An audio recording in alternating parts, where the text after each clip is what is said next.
Hi, it's Susan from Worldpeacefull, and I'm just feeling impulse to talk about homelessness because I'm thinking a lot about homeless people outside today. It's cold outside. It's been raining, very high winds. Because I'm homeless, I think a lot about homeless people. I'm often indoors myself. I haven't had to sleep rough yet. That time could come. Anything can happen. But the main thing is that I feel a sense of connectedness to homeless people. They are me. So what I want to do is what I have done in the past, which is to go still and to come from a still point. As I look deeply into homelessness, I pause it in that way because people are perceived as less as they don't have property. It drives to the very heart of the economic system. It has absolutely nothing to do with economic growth in respect of that being the panacea of homelessness or poverty. Economic growth actually has nothing to do with poverty, I have come to understand. I'm just going to continue with this line of thought before I go still. As I did some reading into British history, at the advent of the technological age where manufacturing was commencing in Britain, and it was apparently a very slow uptake because farmers were engaged in traditional methods. They were not quick to take up new technology, and poverty was evident. People were in extreme poverty of hunger, and naturally enough, people will take food because they're desperate. That's why I'm amazed that people were jailed as a result of stealing for food. You cannot get more disconnected in respect of an authority approach to a social problem when it criminalises an act which is of survival. Nobody questions this. When I peered through that historical lens into early Britain industrialisation, one could argue that, poverty was symbolic of an evolving society that was quite primitive. But when I move forward to 21st century Australia, where there is ample money or wealth to alleviate all poverty here, then we start to move into a much clearer seeing in respect of inequality. On my blog, Pieces Our True Nature, last night I tweeted a video that was about inequality, talking about the 1% owning 90% of the wealth, and that 90% of the people making do with what they could eke a living out of, if at all. And the commentator, I smiled, who was advancing an argument that inequality is really about not trying hard enough, that we are really in pursuit of freedom. You have the freedom to do anything you like, including poverty. And I looked at it with amusement, knowing that the commentator had never had an experience of poverty. He was white, obviously Anglo-Saxon, well-to-do, who had never encountered the structural barriers that actually prevent people from accessing equal opportunity, which is the underlying argument, if you like. I don't really like the word argument. I prefer to say contrasting viewpoint, where most people are not able to enjoy that freedom given these invisible barriers, and they are invisible, many of them. Unless you're a person of colour, then it becomes really evident that there is a prevailing counter view against you that's seeing you in a certain light. Same applies to being a woman too. We make up 51% of the world. We're actually the majority, and yet we're seen as inferior. And I never would have believed that line of thought until I encountered it, because it was a real shock to me. It still is, because I still see myself as equal. But I have to step into the shoes of that other looking upon me and seeing me in a diminished light, which is really their light diminishing as they project onto me. So the idea that this inequality, this poverty, is a result of not trying hard enough or not exercising one's freedom. The choices are all there for you, just grab them. It's not quite as simple as that. That's a very simpleton, narrow viewpoint coming out of a perspective that's never known hardship. So this video is going to be about exploring hardship, inequality that need not be there. If we truly live the egalitarianism, if we truly live the democratic discourse, which is bandied around without any real substance applied to it,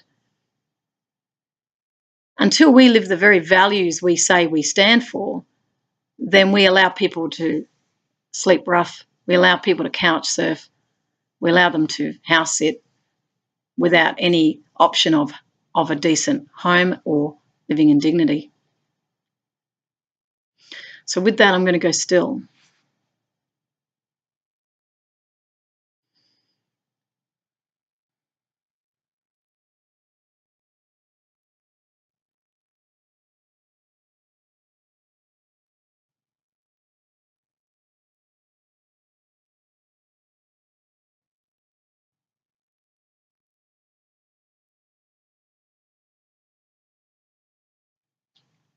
I'm going to keep my eyes shut for a time as I'm going to go onto the street. I'm going to become a street person. It's so cold. Freezing. Hands are freezing. My fingers are numb. I'm so cold. Trying to find shelter. Trying to find a place that's warm and safe. It's got to be safe. I know how I'm being seen.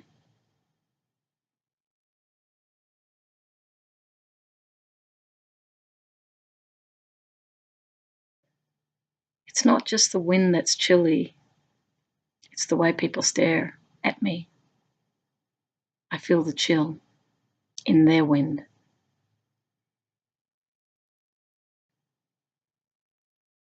I huddle in a corner to try and get some body heat. I have some things, but they're getting wet. It's not really an appropriate place.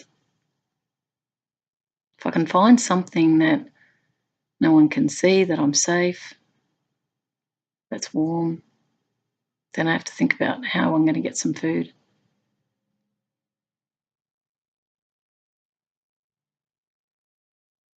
My clothes stink. Can't get a shower. Worthlessness.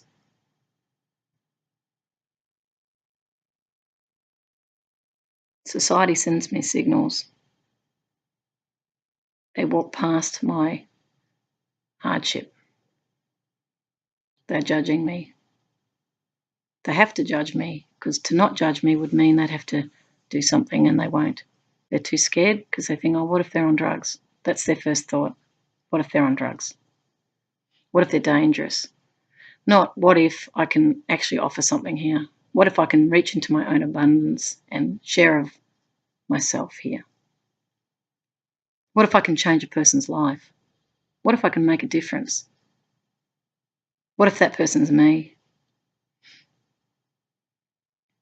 And then we've got the council authorities that do nothing.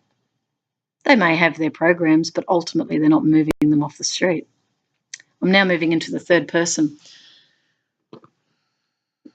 As I'm looking around in my mind's eye of that problem of homelessness that has been with us for centuries, this indifference to the suffering of either a small or large group.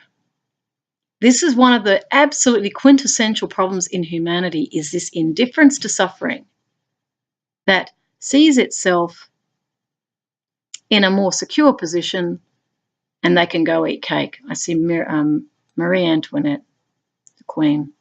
Go eat cake.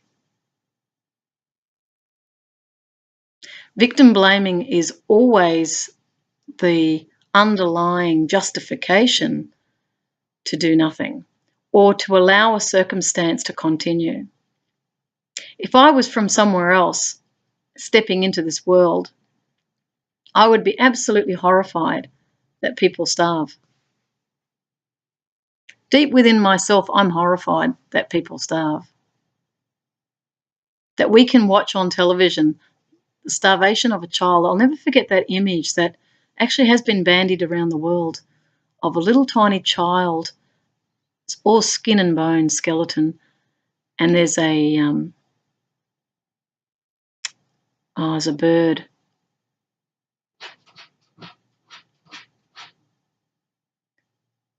What do they call them? Vulture. There was a vulture, that's right, about to pick that child apart.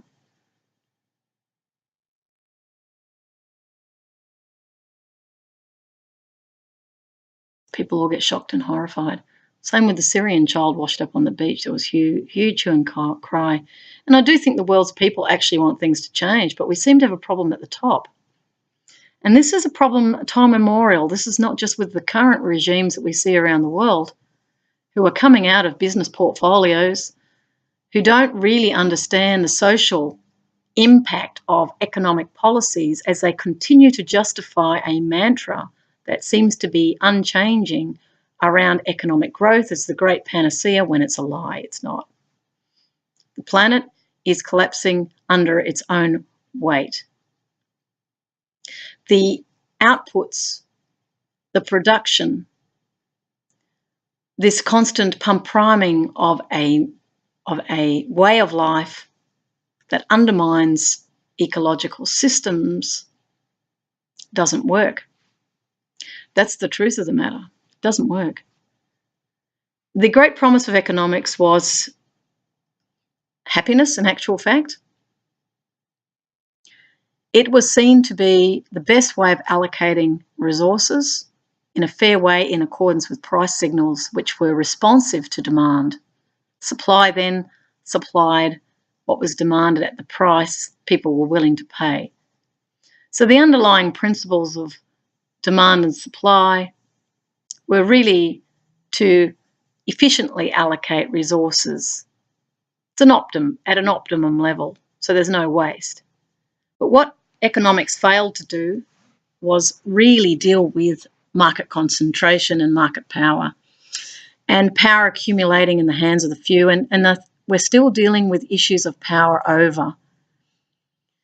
In my poetry, I write about power over and power within being the ultimate power, which is the power to choose. This is where democracy became quite great. Choice. You choose this or that. What do you choose? What do you choose? That would also be part of the human condition in diversity, that we are always choosing in every moment. Even when we say we have no choice, we have a choice to have no choice. So always we're choosing.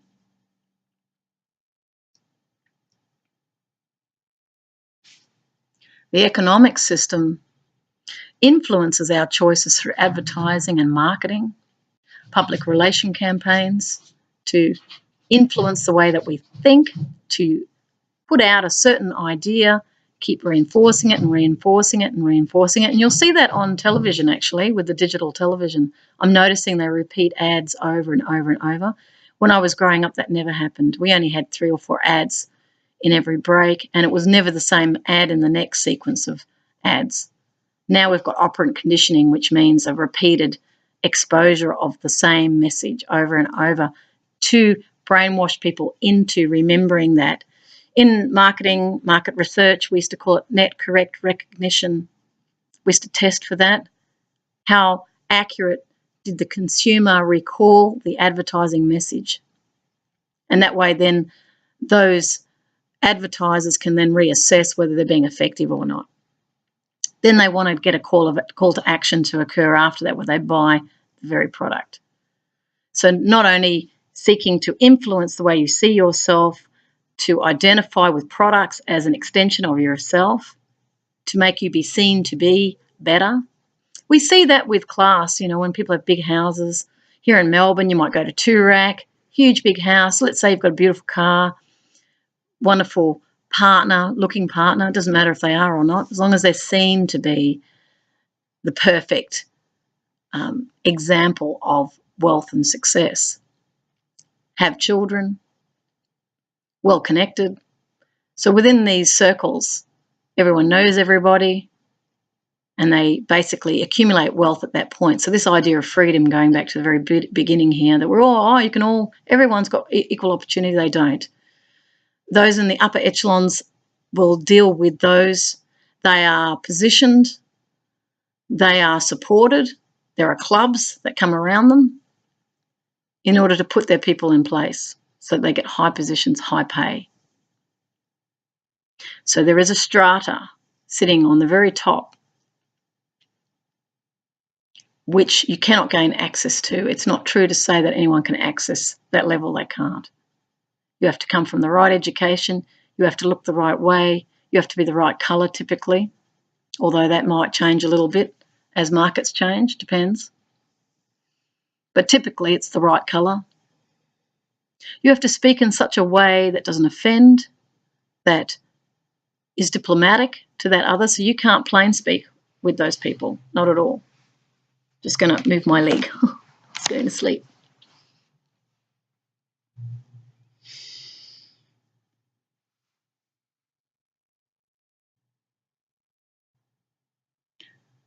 So you have to be able to articulate a narrative that's understood at that level. You have to tick all the boxes. You have to have a history where they can see career progression. Whatever their interests are, you have to have something that they want in order to make that grade. So for those who are touting about equal opportunity, that's not true. Never was. When I did research into women in local government, it was very evident that the majority of workers were in service roles were female. The fact that women have children tends to set them back because they spend years at home. The advent of childcare centres institutionalises children in their early childhood so they don't actually experience family life, which breaks down the community in actual fact, because our notions of community come from being at home with our mothers. Also, that close bond between child and mother is broken down when women work. I can remember years ago with various governments here in Australia who had a Christian type ideology behind them. They were oscillating between women should stay at home and then women should work, and it was very evident to me that their religion was influencing the policy of the time. But at the end of the day, they wanted them to work. It's better then. And then they think, oh, no, we shunt off the children to childcare centres, breaking that nexus even further. There's such insecurity around power. I really am coming to understand that. This power over notion is this absolute embedded fear at a very deep level of losing power. Women are often seen as a challenge to that power because women say it like it is. Women haven't really had a long period of being involved, with power and in positions of higher responsibility. I'm just going to pause this for a moment and I'll come back. So driving to the heart of power. When we feel we have power, we actually feel good. We feel that we're in control. We don't feel insecure. We don't feel there's not enough. We feel we have control over our circumstances, which makes us feel good. That's why people reach for power. I used to do an exercise with children called Power Grab, and I would put the children in groups, and I had a newspaper in front of each group, and I said to the children, the aim of the game is to grab for power. I had the word power written on the piece of paper, and then I'd say 3, 2, 1, grab for power, and they'd all grab and rip the piece of paper up as they all tried to get the biggest piece. Then I'd sit them down and I'd debrief with them. I'd say, okay, what did it feel like firstly to grab for power? And they go, great, it was wonderful. I didn't get much. Oh, look at my piece. He took everything. And so then I say, how do you feel when you got a small bit of power. Oh, I didn't feel very good about that. How did you feel when you got all the power? I felt great because I beat them, you know, like these are childhood games. What about this group? Oh, we shared the power equally. That was the minority, but there were groups that did that. They actually made sure each person in the group got equal power.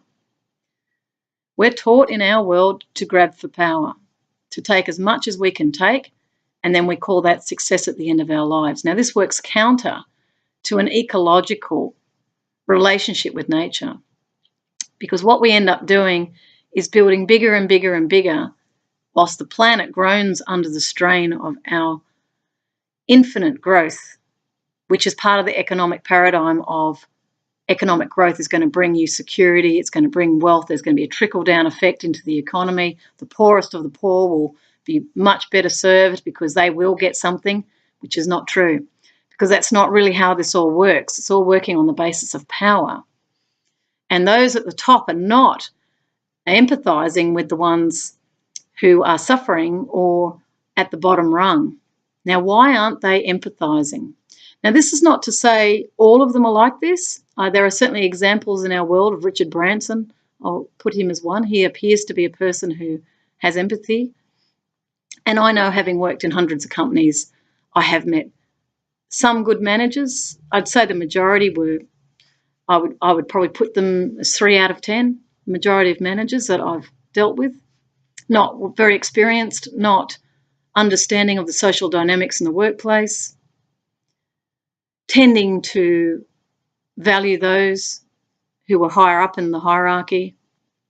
Those who were of a service nature were paid less, and there is an unconscious bias and even a conscious bias in respect of pay. So if you get paid very little, people think you're worth nothing. You think you're worth nothing. If you're paid very high rates, well, then you have certain prestige or what we call status in our world. These are all made up notions to relegate one above the other, to accord more to one on the basis of whatever they're doing in respect of activity that appears to be meeting in with that larger ideology of economy that we call it. And these are all mind patterns that have been created from day dot when we started school and before, in actual fact, indoctrinated into a way of thinking that we think is true. We don't question it. Although the times we're moving into right now, they are called disruption, and without doubt it is absolutely disruption, massive transformational change from systems we have believed we've been living into new systems which I believe take us in a completely different direction. The lack of empathy, in my view, underlies the problem that we're moving into. There's no empathy around the dislocation, the disruption, the invasion of privacy, the sense of insecurity that these changes are going to unfold. Now, I'm not going to talk too much about the IT revolution in this video because I will be talking about it in others. The issue is really about power and the homeless situation as a contrast to that power, who would be feeling powerless, who can't even get a roof over their head when there are plenty of roofs that they could be under. There is enough for everyone, in truth. There is housing available in this country, Australia, to house 116,000 people. We can do it easily. We've got the resources too. This is not Africa. Yet, those who are in a homeless capacity are living in third world conditions. Certainly in places like Victoria right now, as we're moving into winter, there'll be freezing conditions. And for me, the examination is the very society that walks past, not the homeless. The homeless are really a byproduct, or what I would call, from an economics point of view, an externality of that excess, of that detachment that is formulated through greed. Now let's have a look at greed, because this is really driving to the heart of indifference, of superiority, of ecological breakdown. What is greed? And I don't say it as a them and an us in anything that I'm articulating here. We've all been greedy. We've all thought we're superior. We've all walked past suffering. We've all been indifferent.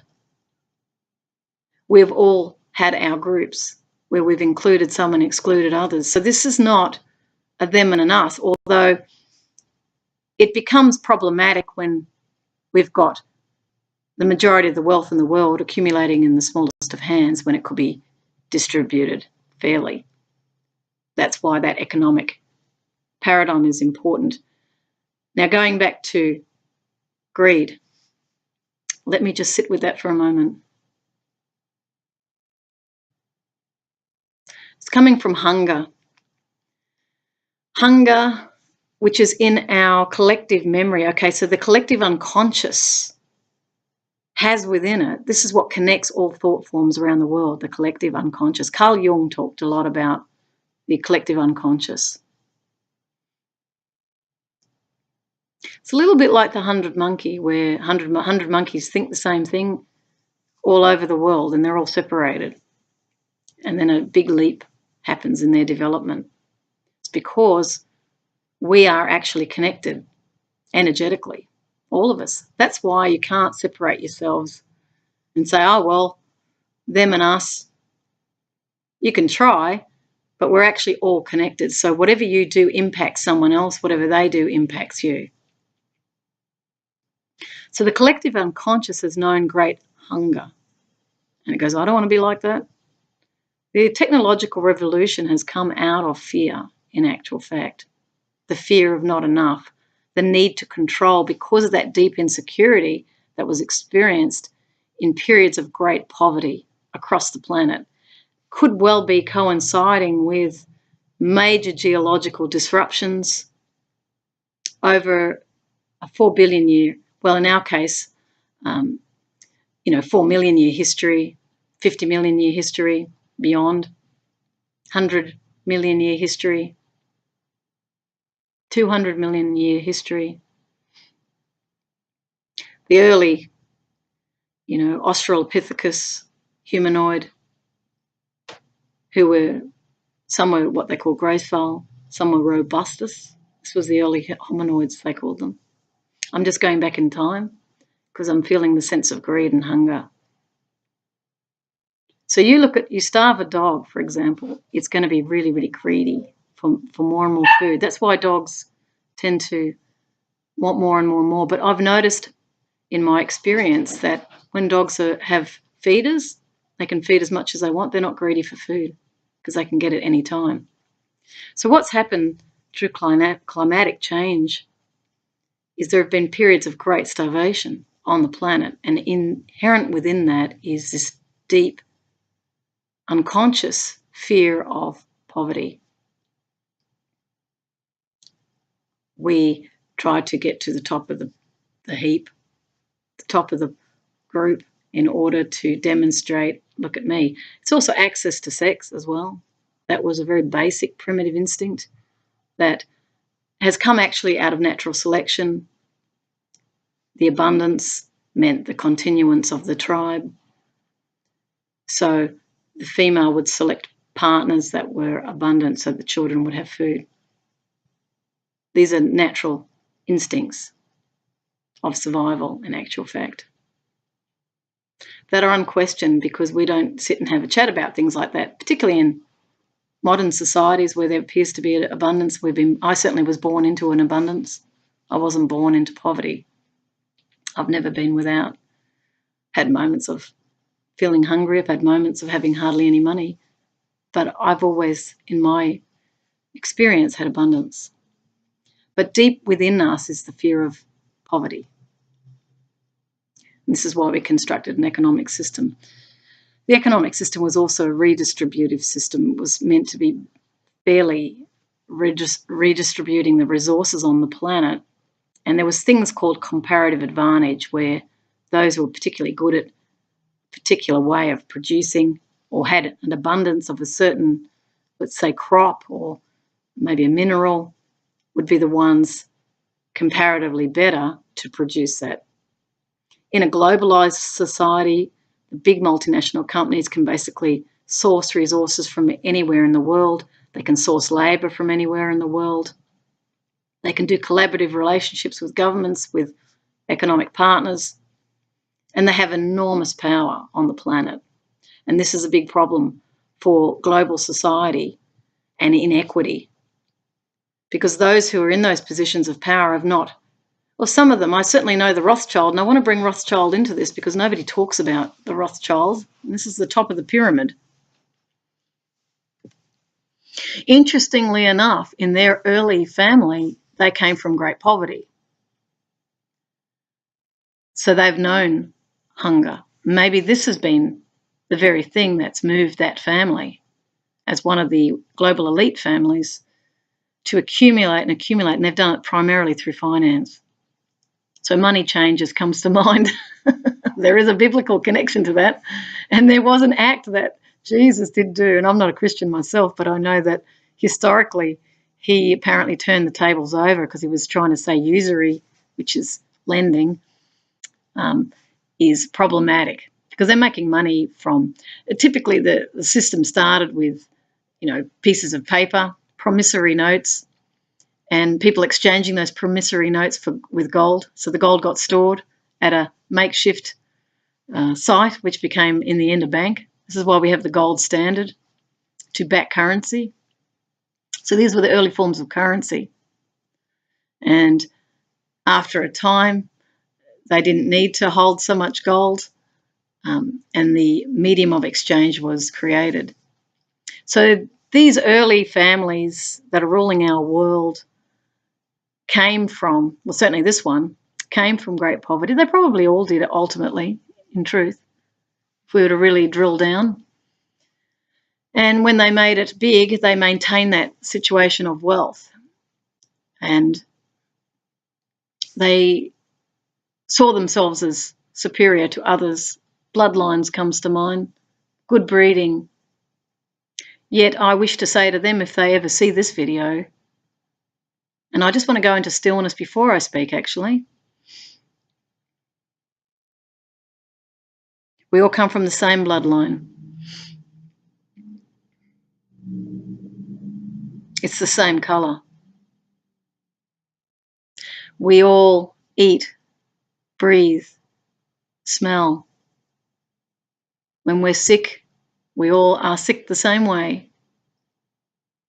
We come from exact same biology.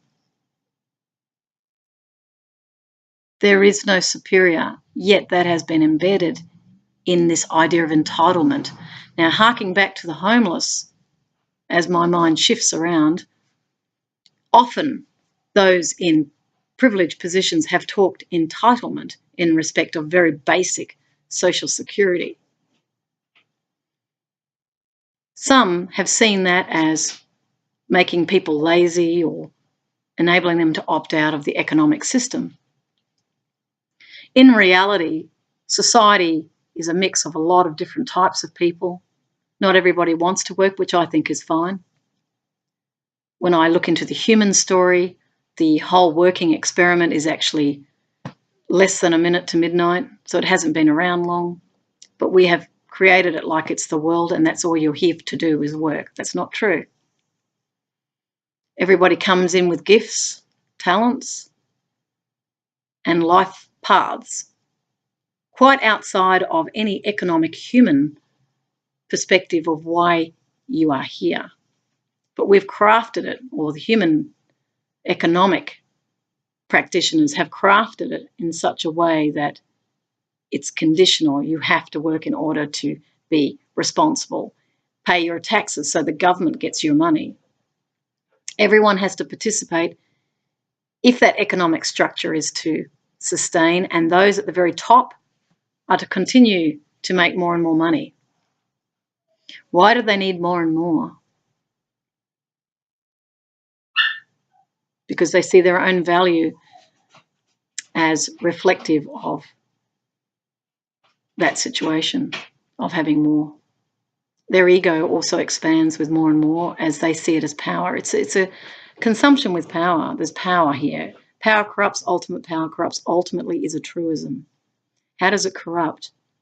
It distorts what we see because people at that high position are not confronted by different viewpoints. They're only ever given viewpoints that hold up their self-image as true. So in other words, they're not going to get criticised. I very much doubt anyone in the high Rothschild's family, those who are engaging with them, I very much doubt they're going to criticise them. I very much doubt they're going to have protests outside their house. I very much doubt that anyone is really going to tell them the truth. It's a little bit like the emperor with no clothes. They walk around believing that they've been told that their threads are fine and they look wonderful as they walk down the street in a parade, and all the people too frightened to tell them they're actually walking naked. That's what the emperor has no clothes is a very good story. So they believe the myth that they have these fineries around them, but in actual fact, they're naked. And it's only a child that looks and says, "You're naked." And then they go, "What? I'm naked." Or person says, "You're not superior. You're not a superior bloodline. You're not power. You are living in a world of your own illusion, making up that you are better than others and you are entitled to what you have." A true expression of that is you've manifested what you have because of what you believe. Now, where the game plays out here is that people in the lower strata who are equal to you believe they are less, and that's where the difference is. Law of attraction says what you think about, you bring about. This is true. If I believe I am the greatest gift to the world, some people might see through it. Let's just say I walk around like $1 million, that money attracts to me. Positive thinking revolution.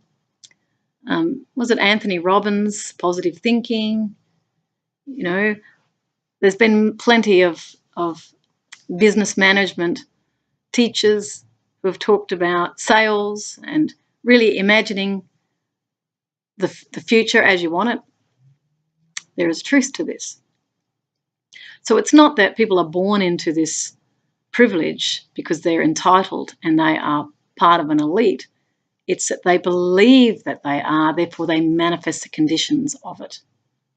Those in the bottom strata, because they've confronted so much negativity because of these judgments that are made, if you don't have money, people will treat you differently.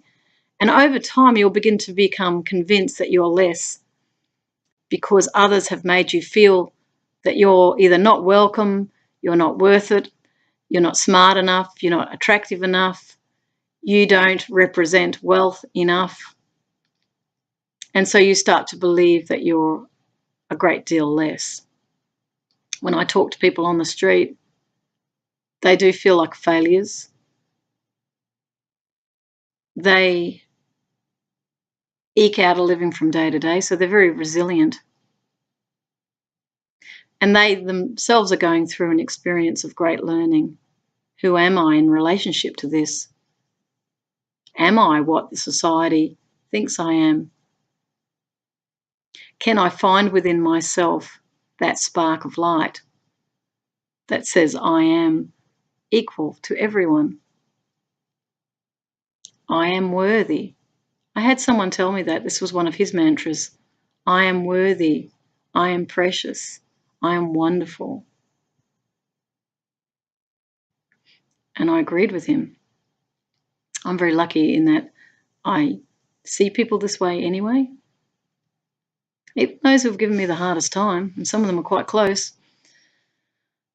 I still have the ability to see people despite how they've treated me. I can always find love. Always. Because I think it's because I see through the myths. I know that we're all making it up.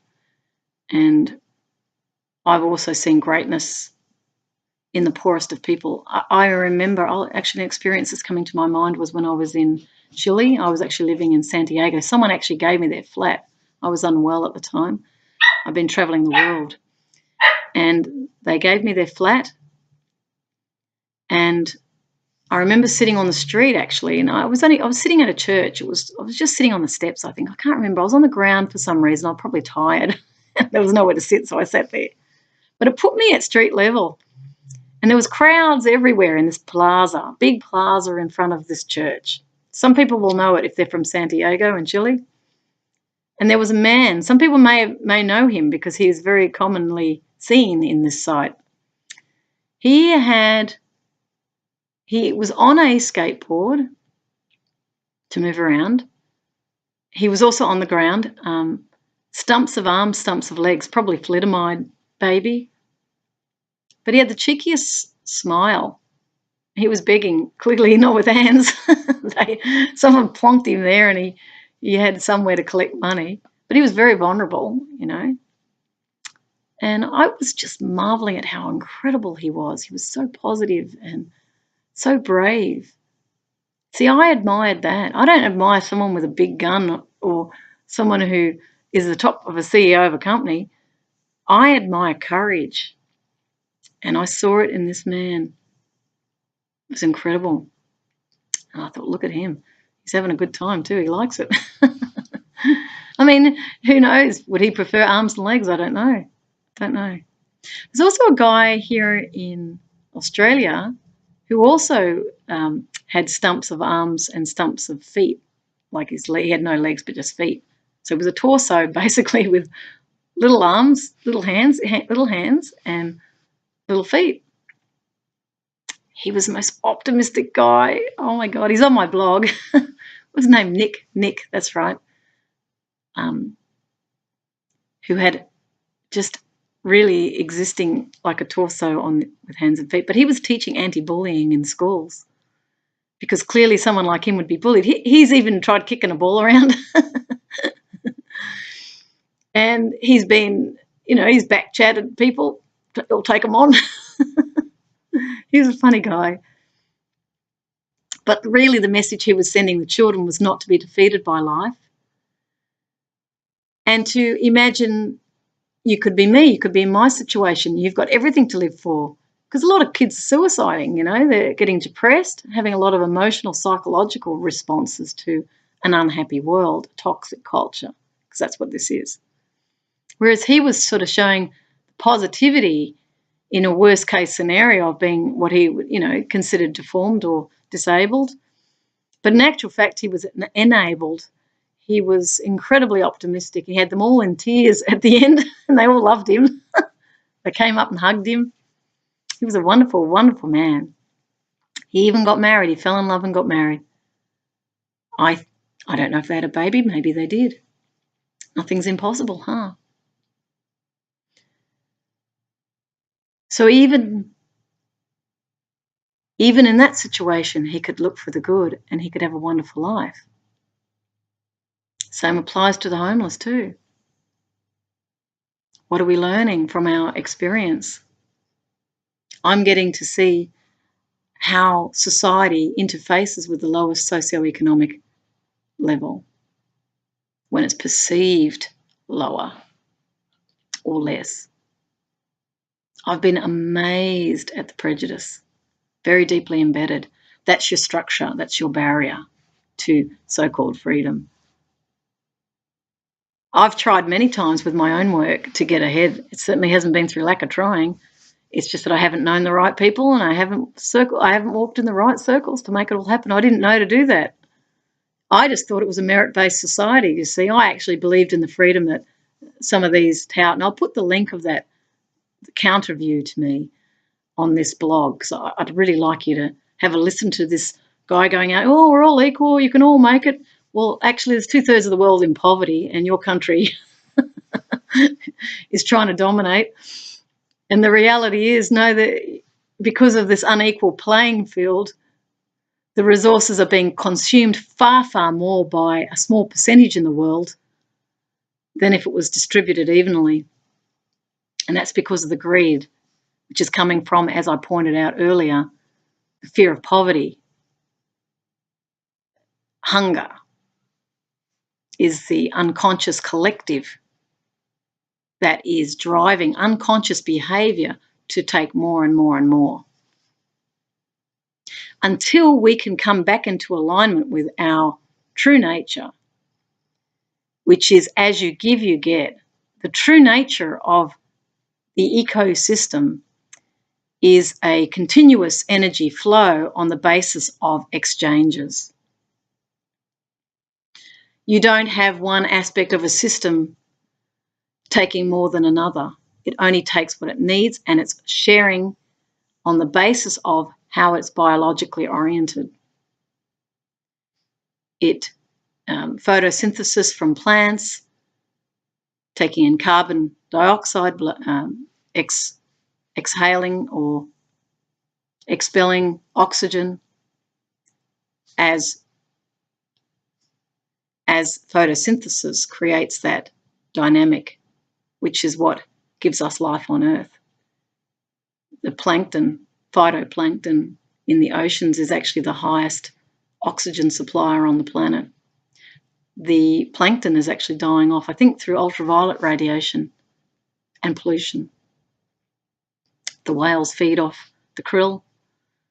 You know, we've got this incredible web of life where species have evolved over billions of years, from the original single-cell amoeba to multi-celled marsupials, all in intricate relationships, not based on accumulating as much as possible in order to have status, but in exchanges that are balanced. It all comes from balance. Balance is finding that still point, which I talk about in poetry, taking only what you need. Living in homelessness like I am has been a very interesting experience, because I don't look to buy anything because I don't have the money.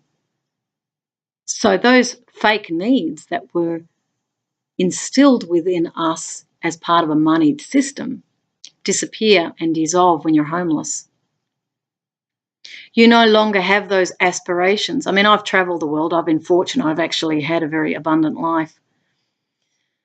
But you would not be thinking about the possibility of travelling, although it can happen. Someone might recognise you, an opportunity might open, a door might, you never know. Life is very, very interesting. But let's just say, from the consciousness of poverty or a consciousness of homelessness, your needs shrink down to a pinprick. I only need food. I only need petrol because I need to move around. I'm in a society where I need to move around. My attitude in terms of registration of my car and license is, if the money's there, it happens. If it doesn't come, then it doesn't happen. And I don't panic about it and go, oh, I have to find a way. I'm allowing nature to be my modus operandi now. So the homeless situation in my case has been about recalibrating back to my true nature. What do I actually need? Not a fabricated want, which is the economic system. I was a market analyst. I used to analyse the fabrication of those wants, which inflate our sense of identity, which addict us to a product so that we will repeatedly buy it. That's economic growth, is about the addiction. I have dropped the addiction away as I recalibrate to what do I truly need. Well, I need to express myself. So when I hear of freedoms of speech being curtailed, ways and means of silencing diversity, I know that that's a zero-sum game. Nature will win out in the end, and always does. You cannot hold the tide of nature back. Try holding back an ocean as the tide crashes a wave on the shore. Try holding that back. You can either tap into the energy of that wave as it crashes on the beach, or you could possibly build a spit in order to change the waves But the nature will find its way around that obstacle. Our true nature flows in actual fact.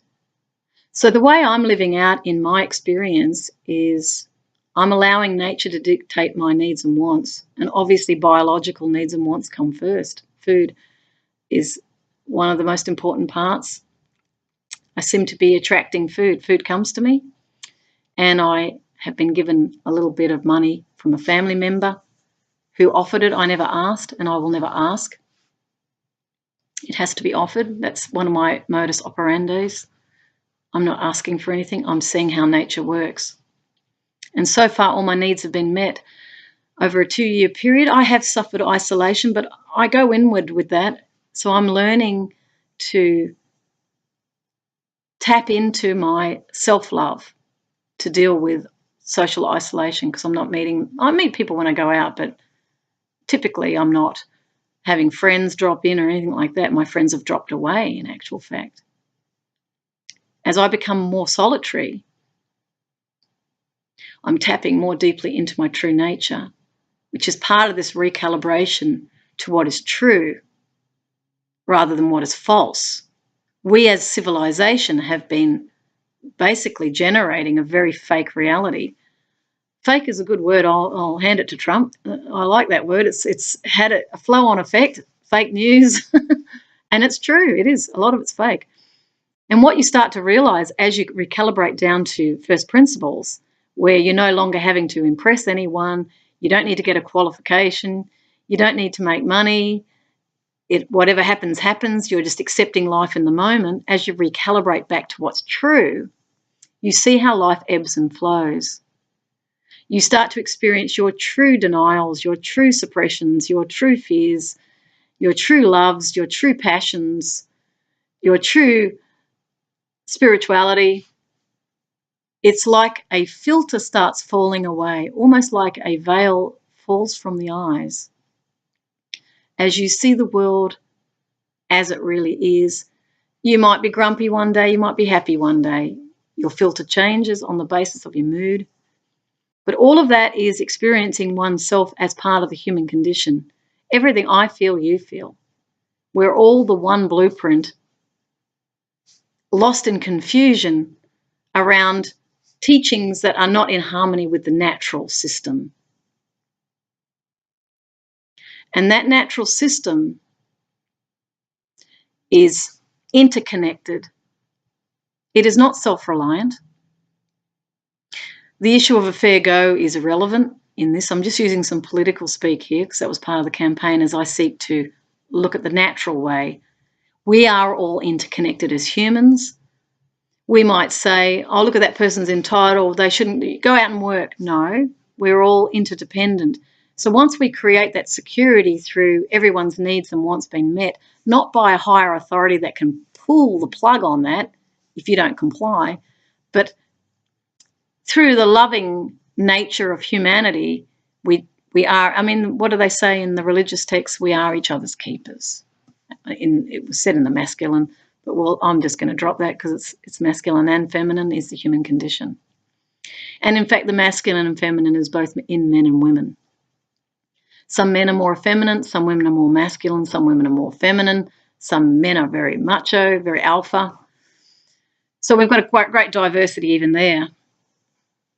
There's so much to the human condition if we were able to drop a lot of the fake stuff that we have encrusted around us and called it identity, called it me. It's not. When we plug into the iPhones, the technologies, we actually create a wall between ourselves and other human beings. What that technology does in truth is disempowers because of that disconnect. It also rewires the neural network in the brain. As you are engaging with technology, you're adapting to that technology. As it thinks in a certain way, you think in a certain way, and that is the reprogramming of the human brain. What we need to do is facilitate human-to-human contact as much as possible. That opens us up to different viewpoints, which is where that tolerance and acceptance in society is enshrined.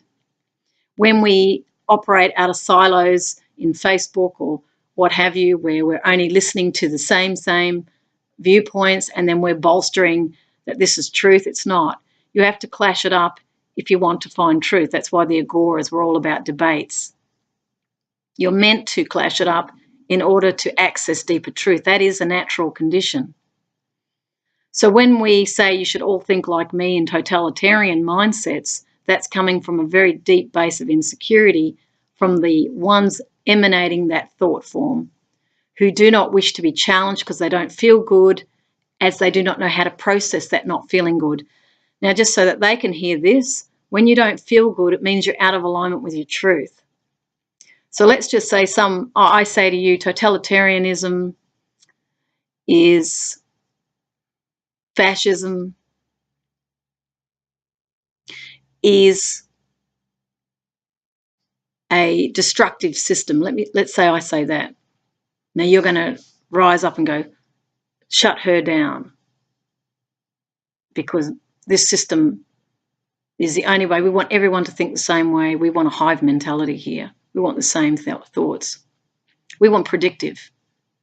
We want to make sure that we're all on the same page so you don't disrupt me. I might disrupt you, but you can't disrupt me because I want control.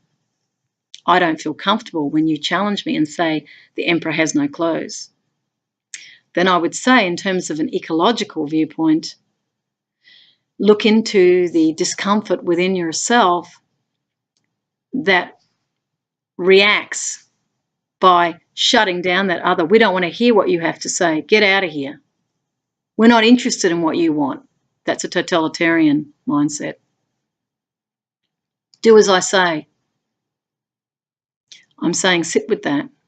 What is it within you that's having this reaction? Because that negativity within you means you're not in alignment with your own truth. When you align with truth, not as an edict or a dictatorial statement, but as your own truth, it feels good every time. Whenever you say something negative about another person, you're out of alignment with truth, because truth is actual love, and love is peace. Once the world comes into a deep understanding of this, there will be no more war. Those who are invested in the militarism are trying to keep alive a mindset that has been highly destructive on the planet. Millions and millions and millions have been killed in projections of power. I started the video about power. Power over, power within. Power over is control and dominance in order to achieve an objective. Power within doesn't require that control, because power within is the experience of self-love. Self-love always cares, shares, reveals, and heals. It's an energy of allowance. So if you're not allowing the world to come at life naturally, which is harmonizing with natural systems, then you're seeking to control life to show up in a way that makes you comfortable without going in and checking in on why you feel discord, where you're lying. Harmony is exactly what the word says and means. It's about a beautiful flow. It's relating, which is our true nature in actual fact. Humans naturally will try and fit in with one another. It's actually unnatural to be dominant. We are agrarian in that we group together in groups. We're meant to harmonise. It's our nature to harmonise. So back in those very ancient cultures, they actually had it right in terms of how they conducted their affairs as a tribe, how they came together, they knew each other intimately. There was great love there. They understood the nature. They knew how to find food, and they survived. They became very resilient, not unlike homeless people. Except homeless people don't have the tribe around them. They're very isolated. That's why mental health comes in. They're actually isolated. Mental health is a function of loneliness. And then feeling that you're worthless, and your powerlessness deepens that spiral of depression. So we need to come around the homeless. We need to empower the powerless who exist at the top and the bottom and the middle. The only way to feel that power is to know thyself and be true. This is where the ancient philosophers step in. It's also to understand we're mind, body, and spirit. That spiritual aspect is the unseen that turns up in all sorts of spontaneous, synchronistic experiences. It is the very essence of who we are. So when we pass over into the next life, it is our spiritual essence that moves. Takes with it certain memories of this life, but for the most part, the love is what moves over. And as we pass over into the next existence, many call it, I've interviewed people who've died and come back, going down the tunnel. They meet someone who's usually a being of light. They are filled with love, which is the natural state of the human condition. This is why we go on about love. Love is not some wussy-woolly thing. It's actually our true nature. It's being curtailed. When we act out of love, that's when we become more self-determining, and we tend to act for the highest good of others. It's very natural within us, but we've been shape-changed in the image of an economic narrative. So on that other side, we then have a life review where we are shown through every aspect of our lives. So you might have been the perpetrator, you might have been the victim in this life. You might have suffered. You'll go through that. You may also be able to, I can drop the word may, you will be able to know what people were thinking around you as you passed through certain experiences. So you'll be given insight into the purpose of your life, why you had to struggle, the purpose being love. We're here actually learning how to love one another. That is the major purpose. Anyone who's had a near death says that they realise their purpose on life is to love each other. That's it. But we don't love ourselves, so we're often experiencing conditional love where we're not good enough. That's embedded early, and so we spend a whole lifetime trying to prove our worth to ourselves when we're always worthy. Every experience is called to us by us in order to know thyself and be true. For some, they have direct experience of that higher power throughout their lives, and it completely changes the course of their life, and that's come out of great hardship. So they then may have a message to share with others in order to help them to awaken that life is not just widgets, life is not just an economic outcome, that life is an experience, first and foremost, to know who you truly are and to awaken to that and then live to your highest potential. And that is precisely where we're all going. We are going into a transformed future. We're going to go through some hardships to start with as this control paradigm has to come to an end, and it will seem very powerful before it diminishes. And I say that with great love to those very invested in this future that they think we're ready for. It's not possible for it to continue from a natural perspective because it's not sustainable. It's not based on love. It's based on fear. It's also operating or trying to establish within a scenario ecologically of collapse. The natural systems are collapsing because we're out of balance with the homeostasis of the planet. Human beings, being part of nature, not separate from nature as they think they are, will reconnect through hardship to who they are, as the fake illusion of a material life starts to dissolve. They'll find no meaning in that material life because love is what they deeply desire to experience in life. That is our blueprint. One can change the neural networking, but the heart-based intelligence you can't change because that's operating out of the heart, which has more neural networks than the brain. The pineal gland, they say, is affected through chlorine in the water, or fluoride it is in the water supply. There is a belief that if that can be shut down, people can't access that higher connectedness to the cosmic ecosystem.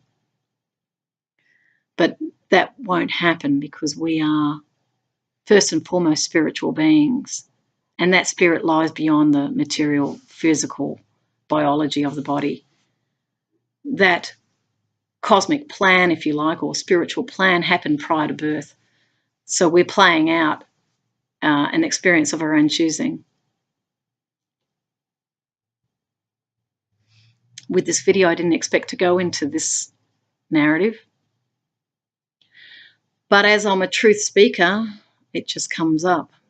So yes, we are the writers of our own script. I'm a poet. I'm the writer of my own poetry, which is the song. It is the song line. It is the harmonic that I'm singing. And you are too. No one is better or less than anyone. We have crafted our lives as masters, each and every one of us. I see everyone as equal in truth because I know everyone has mastered the experience they're having. I know that it matters not whether you're on the street or sitting at the top of the pyramid. You have called forth the experience that you're having. And as I said, once you pass over, you will know that we are one.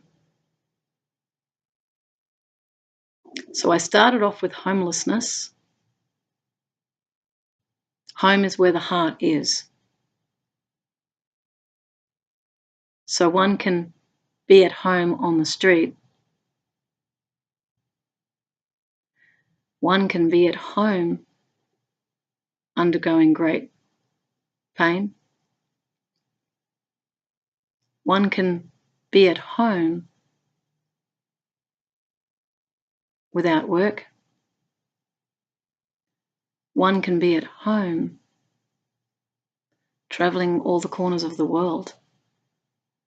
Just ensure that you always know that your true home is where your heart is. Always listen to the heart, always follow it. It'll prompt you. You'll act before you think. You'll feel good. You will experience your higher light. You will act for the good of others.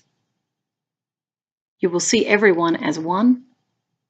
And that's how the filter drops, and that's how you start to see more clearly with clarity when you come from the heart of love.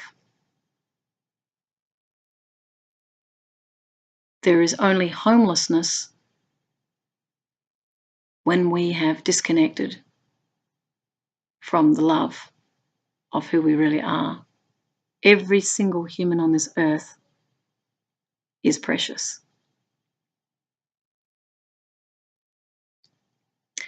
Every single human on this earth is honoured in the world I live in. Every single human being on this earth is magnificent when you look into their eyes and see the truth of who they are. Not one has failed to master the life they're experiencing. All roads lead to Rome, as they say. No mistakes.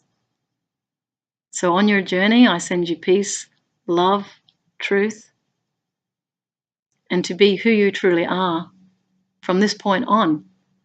Follow your heart, and you will find your home wherever you go.